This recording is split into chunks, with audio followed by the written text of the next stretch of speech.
To understand remote viewing, you might think of it as seeing what isn't there.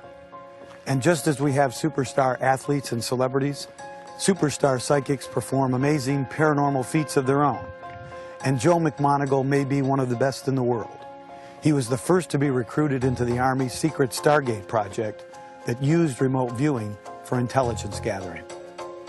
Remote viewing is done with a very specific set of rules. Nothing is taken for granted, and at times it can seem mysterious. All the viewing in that case was all done in a room, a special room. And the room was only used for remote viewing. And what we did is we designed the room so that nothing would impinge on our imagination or our fantasy, that sort of thing. So the whole room was painted gray. One of McMoneagle's toughest assignments was for the National Security Council. They wanted information on a large building in a remote section of Russia. Without seeing anything, and only working with a sealed envelope that was never opened, Joe began to tell an amazing story. The National Security Council had interest in this particular building in Severodvinsk, Russia.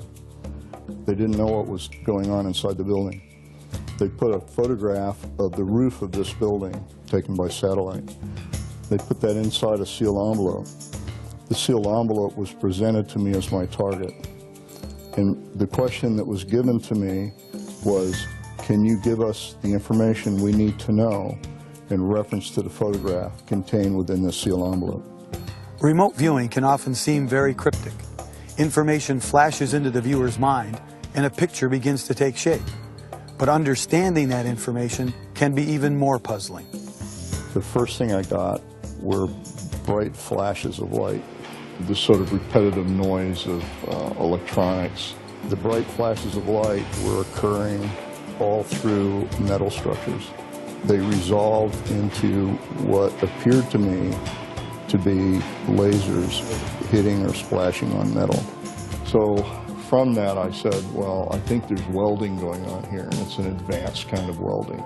I came back and said that there was a very large submarine being constructed in the building, and it was the largest submarine ever constructed. That it was being constructed by having two hulls put together. That was the first time ever a sub had been constructed that way. Well, I did a lot of sketches to go with the report, and the report's basically taped. The height in the deck here to here is 5 stories. This is another 7, probably 7 stories. This is a monster. They started constructing a huge channel to the sea, and they launched the largest submarine in history. It's called the Typhoon class submarine. The one I described was the first one launched. In the following 14 months, they launched 8 more. So this is what they call an intelligence first. It's extremely rare, almost never happens. And then when all this material was read and at least reviewed, they didn't believe it? Oh, well, no, not initially. The Admiral brought it back to our office. He asked to see me, and I went and saw him. And there was a note on my report that basically said, this is all fantasy, not real, not possible. And as a result, I got this sort of input just popped in my head. And I said, just go back and tell them they're going to launch this thing in 120 days. And within a few days of that is when they launched it. Do your abilities ever scare you? They used to, but they don't scare me anymore. I used to worry about being right all the time.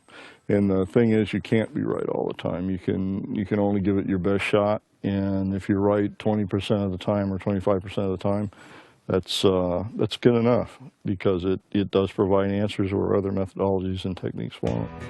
Now Joe uses his psychic abilities to help corporations in product planning and consulting. Joe says everyone's psychic to some degree. So the next time you're with friends, give it a try. Put some information in an envelope and see if you don't have a remote viewer in the crowd. It could be very interesting.